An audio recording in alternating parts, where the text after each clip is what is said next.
So good morning, everyone. Good morning. My name is Gabriel De Leon. Today I'll be talking to you about the Green to Gold Active Duty Option ADO program. As you guys know, we are NCO, non-commissioned officers in the United States Army. But I'm willing to bet at some point in our career, we were interested in becoming commissioned officers or was at least intrigued by that idea. So, the actual program itself is a 2-year program to let you go to college and achieve your first bachelor's or master's degree and a commission, and you'll be commissioned as soon as you graduate. Now, a lot of people don't actually know what the program is about, but you confuse it with OCS, Officer Candidate School. However, it's been around for quite some time and is fully established by the Cadet Command. Now, a lot of enlisted personnel does not know the requirements for your eligibility to apply to the program itself. However, it's all listed in the information booklet in the ADO website. Now, a lot of people also find it difficult to identify what kind of benefits there are from enlisted to becoming a commissioned officer. My resources today include the actual information booklet released this year by ADO, the Go Army website, the results from fiscal year 2019, and the Department of Defense Financial Management Regulation. As it is stated in the information booklet, the mission of this program is to provide eligible regular Army enlisted soldiers an opportunity to complete their first bachelor's or master's degree, and upon completion of their degree program, the soldiers commissioned into the regular Army. Now, during your 2 years while in college, you will actually receive full pay entitlements to include your base pay, BAH, and BAS. However, the Army does not pay for school fees or expenses accrued during that 2-year period. That's why most people actually use their GI Bill or apply for financial aid. On the same note, while enrolled in school for those 2 years, 75% of your coursework has to be done in class, with the last 25% open to online courses, with the specific exception of people trying to get a degree in the cyber field, because most of the cost for that degree actually has to be done online. The program itself is actually split into 2 phases. The first phase is when the soldier creates an online portal in ADO and submits all their paperwork for a panel of 8 professors of military science from different ROTC programs to identify who makes the merit list. The second phase is when the merit list comes out in February, an alert message by name will identify which soldiers actually made the phase 2. And in phase 2, in order to be selected, all you need to do is turn in the proper documentation to Cadet Command and you'll be approved for the program. Now you know what the program itself is and how it's structured, but now you need to know what makes you eligible and apply for the program.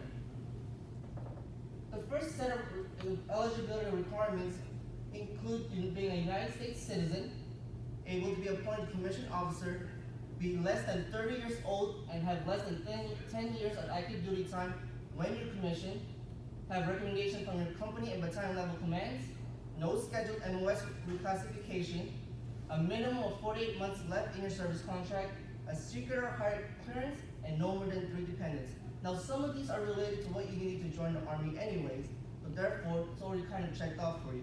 Now, the second set of eligibility requirements is kind of harder because you need to achieve a certain score, such as the GT score of 110 or more, a GPA of at least 2.5, a minimum score of 180 on your APFT, able to finish your chosen degree plan in 21 months, receive a letter of acceptance from the ROTC that you have chosen, and lastly, be medically qualified and screened by DoD and RB. Now, looking at this, you might be thinking to yourself, man, I'm already disqualified for 1 or 2 things. But don't be discouraged, because some of them are actually waivable, to include your age, active duty time, how much time you have left on your contract, if you have a clearance or not, and number of dependents. As far as your GPA, you at least need to get a 2.0, and that'll be waivable. As far as your degree plan, it can be deferred 3 additional months to finish any classes that you need in order to graduate. And lastly, medical, civil conviction, and prior dropouts are also waivable. So now you know what you need to achieve in order to apply for this program, but you're still having difficulty on seeing the benefits. Well, some of the benefits include, and probably the first one that you immediately feel, is the responsibilities. Because as a second lieutenant, your realm will be completely different from what your realm was as an enlisted personnel. You'll be expected to act accordingly and know know how to conduct yourself as a second lieutenant in the United States Army. First and second, and most notably, is pay. What a lot of people know is officer pay, right? So, as you can see here, soldiers who come from no prior enlisted time compared to soldiers who had prior enlisted time has a difference of $823.50 because they at least have, it says on Department of Defense Financial Management Regulation that people with at least 4 years or 1 day of active duty time actually gets the E identifier in their pay grade. Lastly, it's the range of duty station that will be open to you once you become a second lieutenant because, for example, if you were a 91 Alpha tank mechanic, more than likely you'd be stuck in duty stations that has tanks, right? However, let's say you were a lieutenant in an armor branch, even though you have to be in an armor division or whatnot, you can actually branch out and don't have to be stuck in the armor brigade. So, you are now well informed the actual ROTC program. However, it is up to you to put in your packet. But before I leave off, I want to give you guys some statistics from last year's results.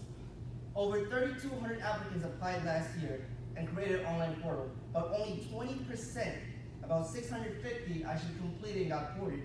And out of those, 68%, 441 actually got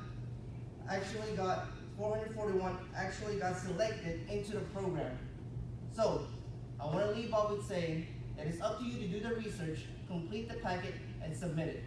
Because it's up to your determination whether or not that you become a commissioned officer in the United States Army.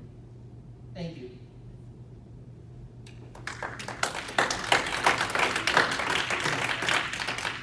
Hoorah!